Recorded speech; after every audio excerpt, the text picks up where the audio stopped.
उत्तर प्रदेश के उप मुख्यमंत्री डॉक्टर ब्रजेश जी पाठक, यहाँ के लोकप्रिय सांसद डॉक्टर महेश जी शर्मा और हमारे लोकप्रिय विधायक श्री तेजपाल जी नागर और इस विद्यालय के मैनेजिंग डायरेक्टर श्री यशी जी शुक्ला और यहाँ के हमारे दल के अध्यक्ष प्रिय अभिषेक शर्मा, श्रीमती उमा शुक्ला जी फाउंडर, चेयरपर्सन श्री आत्म प्रकाश जी मिश्र संचालक, बहुत ही शानदार संचालन करते हैं आत्म प्रकाश जी। यहाँ के मेरे सभी शिक्षकगण, शिक्षिका बहनों एवं प्रिय बच्चों, अपने सार्वजनिक जीवन में 1991 के बाद शायद यह दूसरा स्कूल होगा जिस स्कूल में मैं उद्घाटन समारोह में यहां पर आप सबके बीच उपस्थित हूं।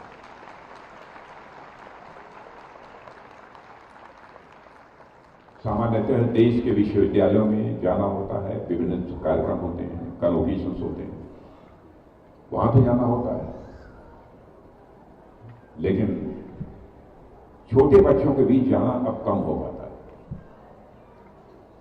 लेकिन यह अवसर भारत में यदि कोई मुझे छोटे बच्चों के बीच आने का देता है तो मैं यह कह सकता हूं कि हमारे यशी शुक्ला जी ही हमको यह अवसर देते हैं। और छोटे बच्चों से मिलकर मुझे बेहद खुशी होती है। और आज भी मैं आया हूं, काफी देर हो गई है, 5 बजे मुझे यहां से प्रस्थान करना था। मैं काफी देर तक अपने विचार आप सबके बीच व्यक्त करता, लेकिन चाहते हुए भी मैं नहीं कर पाऊंगा। मैं यह विद्यालय निरंतर बच्चों को संस्कारित करे, भारत का एक योग्य और श्रेष्ठ नागरिक बनाने में अपनी अहम भूमिका का निर्वाह करे, यह हमारी अपेक्षा है और यही हमारी ईश्वर से प्रार्थना भी है।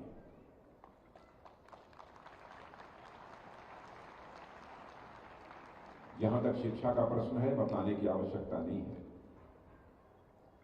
ज्ञान और ज्ञान के साथ साथ संस्कार का भी एक सशक्त एवं प्रभावी माध्यम है। और मैं यह भी मानता हूं कि यदि बच्चों के व्यक्तित्व का सर्वांगीण विकास करना है, कॉम्प्रिहेंसिव डेवलपमेंट ऑफ पर्सनालिटी यदि करनी है, तो शिक्षा के माध्यम से ही हो सकती है। लेकिन इसे मैं विडंबना भी मानूंगा कि बच्चों के व्यक्तित्व के समग्र विकास के लिए जो प्रयत्न शिक्षण संस्थाओं में किया जाना चाहिए, जिस सीमा तक किया जाना चाहिए, जिस तरीके से किया जाना चाहिए, बहुत कम ऐसे शिक्षण संस्थाएं हैं जहां पर कि बच्चों के व्यक्तित्व के समग्र विकास पर ध्यान दिया जाता है। यदि समग्र व्यक्तित्व के विकास की मैं बात करता हूं तो उसमें चरित्र और संस्कार भी शामिल है। मनुष्य के जीवन में संस्कारों का कितना महत्व होता है, यह मुझे विस्तार में जाकर बतलाने की आवश्यकता नहीं है। मैं मानता हूं कि व्यक्ति का जो संस्कार है उसी के अंतर्गत चरित्र आता है, चरित्र के अंतर्गत ही उसके संस्कार भी आते हैं।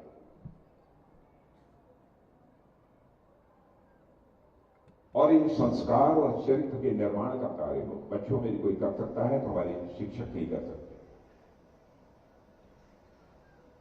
मैं स्वामी विवेकानंद के एक कोट का यहां पर उल्लेख करना चाहता हूं। एक घटना है, उस घटना की चर्चा करते हुए केवल उनका एक कोट आपके सामने प्रस्तुत करना चाहूंगा। एक बार दुनिया के किसी देश में वहां की धर्म संसद में भाग लेने के लिए गए थे, तो उन्होंने अपना वही गेरुआ वस्त्र ढीला ढाला अपना पहन रखा था और उस धर्म संसद में जब उपस्थित हुए तो कुछ लोग जो वहां पर सूटे बूटे और ठीक तरीके से सारे वस्त्र धारण किए हुए जो धर्मगुरु वहां पर मौजूद थे, उनमें से एक ने देखकर विवेकानंद की तरफ मुस्कुराया। विवेकानंद समझ गए कि क्यों मुस्कुरा रहे हैं, और जब वो देखते रहे थे विवेकानंद जी ने पूछा, इंग्लिश में पूछा, क्यों आप मुस्कुरा रहे हैं? तो उसका जवाब उन्होंने दिया था कि आपको इतनी बड़ी धर्म संसद में आना था तो आप वेल ड्रेस्ड होकर इस संसद में आए हो। तो उस समय विवेकानंद ने उसका कोई जवाब नहीं दिया। लेकिन जब बोलने के लिए खड़े हुए तो स्वामी विवेकानंद ने कहा कि in your country tailor makes the man, but in our country character makes the man.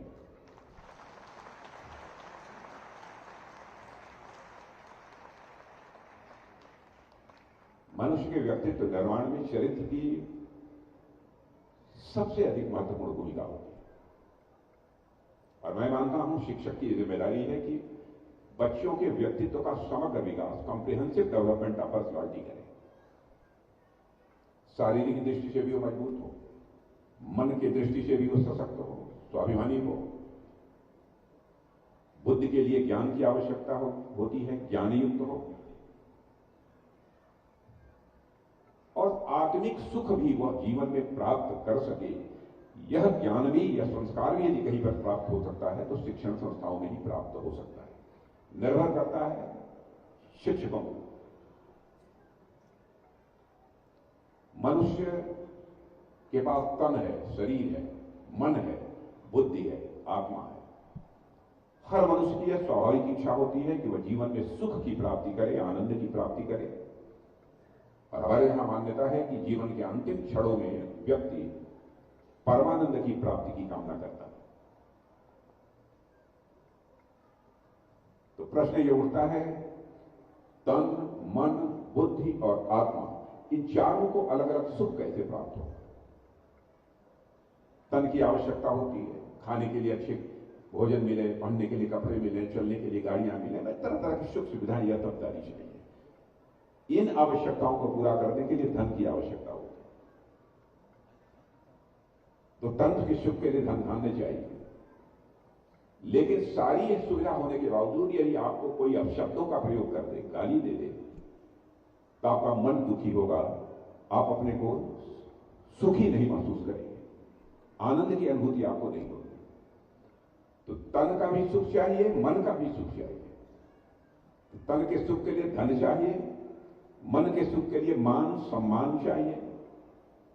लेकिन आपका दिमाग काम नहीं कर रहा है, मानसिक रूप से विकृत है, मस्तिष्क असंतुलित है। यदि एकदम बिल्कुल ठेठ भाषा में कहें तो नीचे कहा जाए कि पागल है, नहीं, हम चीजों को समझ नहीं पाते, तो क्या होगा? तब भी हमको सुख की प्राप्ति नहीं होगी। तो तन के सुख के लिए धन धान चाहिए, मन के सुख के लिए मान सम्मान स्वाभिमान चाहिए, बुद्धि के सुख के लिए ज्ञान चाहिए। और वह ज्ञान यदि कहीं से प्राप्त होगा तो शिक्षण संस्थाओं के माध्यम से ही वह ज्ञान प्राप्त होगा। आत्मिक सुख कैसे प्राप्त होगा? यहां पर बहुत सारी बेटियां भी बैठी हैं, माताएं बहनें भी बैठी हैं, और आज जो छोटे बच्चे यहां पर हैं, छोटे बच्चों को जब स्कूल जाना होगा, सर्वाधिक चिंता घर में यदि किसी को होती है तो मां को होती है। सर्वाधिक चिंता उसी को होती है। अब कोई मां अपने छोटे से बच्चे को छोड़कर, साल, 1.5 साल, 2 साल के छोटे बच्चे को छोड़कर 10 दिन के लिए घर से बाहर चली जाए और उसके बाद घर में वह वापस लौटे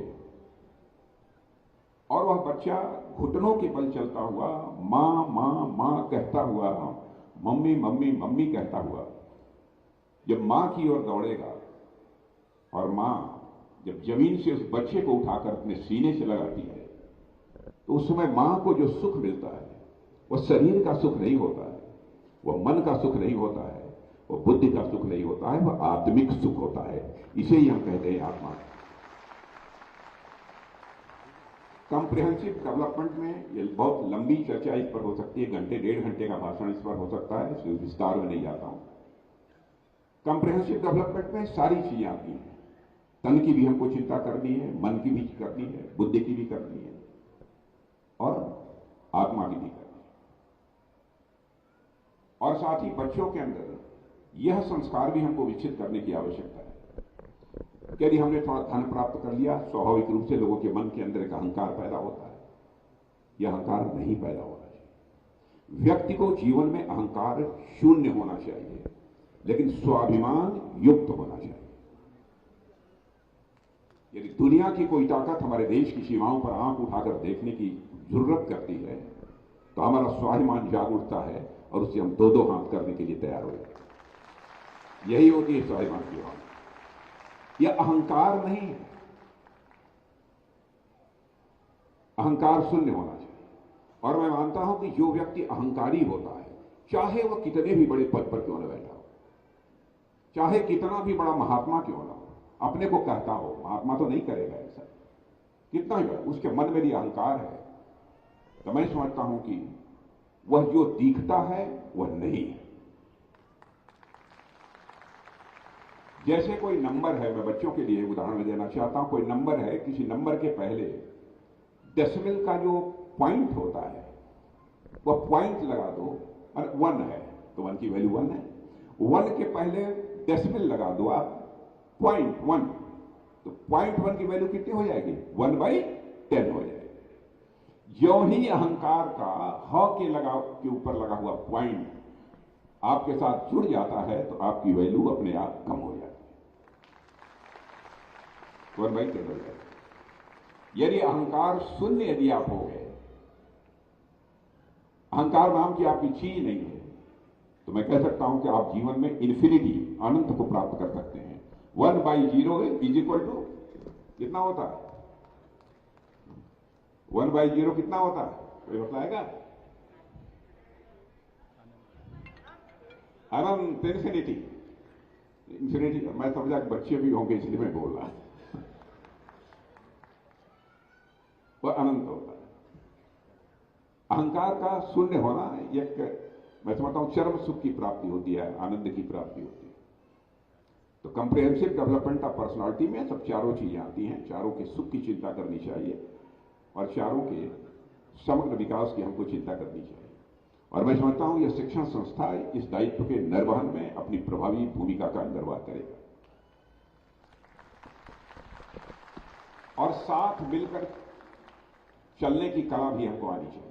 कभी लोग समझते हैं कि अरे छोड़ो, ये तो छोटा है, इसको के साथ क्या क्या बात करें, इसको लेकर साथ मिलकर काम करने की, कदम से कदम मिलाकर आगे बढ़ने की का अभ्यास भी चाहिए। कुछ लोग कहते हैं कि हम अकेले चलेंगे, ऐसे लोग अहंकारी होते हैं। अब ये बच्चे बैठे हैं उनसे मैं पूछूं को कैसे, अकेले आप इफर्ट करोगे तो ए से ए स्क्वायर हो जाओगे, बी स्क्वायर हो जाओगे, बी क्यूब हो जाओगे, B raise to the power 4 हो जाओगे। बी यदि कोशिश करेगा तो बी स्क्वायर हो जाएगा, बी क्यूब हो जाएगा, B raise to the power 4 हो जाएगा। लेकिन दोनों मिलकर यदि इफर्ट करेंगे, दोनों मिलकर यदि कोशिश करेंगे, a plus b whole square is equal to a square plus b square and you will get something additional 2ab। मिलकर काम करेंगे तो कुछ आपको अतिरिक्त प्राप्त होगा और मिलकर तभी काम कर सकते हैं जब आप अहंकार शून्य। मैं समझता हूं इस सब संस्कारों से बच्चों को संस्कारित करने में यह शिक्षण संस्था अपनी महत्वपूर्ण भूमिका का निर्वाह करेगी। और शुक्ला जी, आप और आपके सभी परिवार को मैं अपनी तरफ से हार्दिक शुभकामनाएं देता हूं कि आप जिस प्रकार की शिक्षण संस्था चला रहे हैं यहां हमारे लखनऊ में, मैं तो गया हूं, देखा हूं, और सच्चाई है कि हमारे पास समय भी नहीं था, मैं आ भी नहीं पाता, लेकिन इनकी जिद के आगे मुझे झुकना ही पड़ा और मुझे आकर और आप सभी लोगों से मिलकर काफी सुखद अनुभूति हुई। और मैं समझता हूं कभी साल 2 साल ये विद्यालय चलने के बाद कभी अवसर मिलेगा तो आऊंगा। कोई सब्जेक्ट यदि निर्धारित करेंगे तो उसमें आधे घंटे जो भी बोलना होगा आप सबके बीच में बोलूंगा। आज के दिन इतना ही बोलकर मैं अपनी बात समाप्त करता हूं।